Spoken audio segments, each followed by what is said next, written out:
Yo gearheads, it's M.Z Car Club here. Alright everybody, today we're diving deep into a legend at the all-new 2025 Suzuki Jimny. This little box of off-road magic has been turning heads for decades, and with the 2025 model, Suzuki is pulling out all the stops. That's right, the rumors are true. The 2025 Jimny is coming in 3 body styles.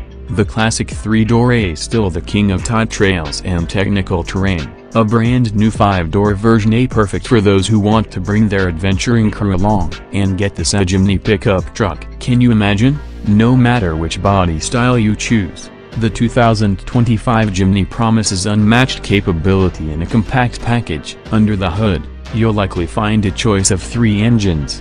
A tried and true 1.5-liter gasoline engine for reliable off-road performance. A torque monster 1.6-liter diesel for those who need serious pulling power. And for the eco-conscious adventurer, a 1.5-liter mild hybrid system that offers both efficiency and capability. Of course, a true off-roader needs a proper drivetrain. That's where Suzuki's legendary All-Grip Pro 4-wheel drive system comes in. With selectable drive modes, you can tackle any terrain with confidence, from snowy mountains to rocky trails. But the 2025 Jimny isn't all about brawn, it's got some brains too. Expect a modern touchscreen infotainment system, air conditioning for those hot days on the trail, and even power windows for a touch of comfort.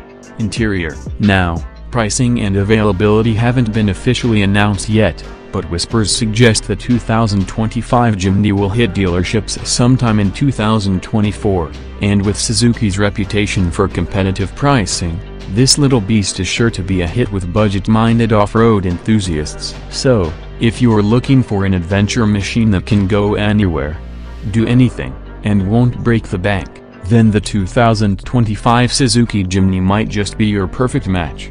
Let me know in the comments down below which Jimny body style you're most excited about, and if you think the Jimny pickup will be a game changer. Don't forget to like and subscribe for more off-road adventures, and as always, thanks for joining me on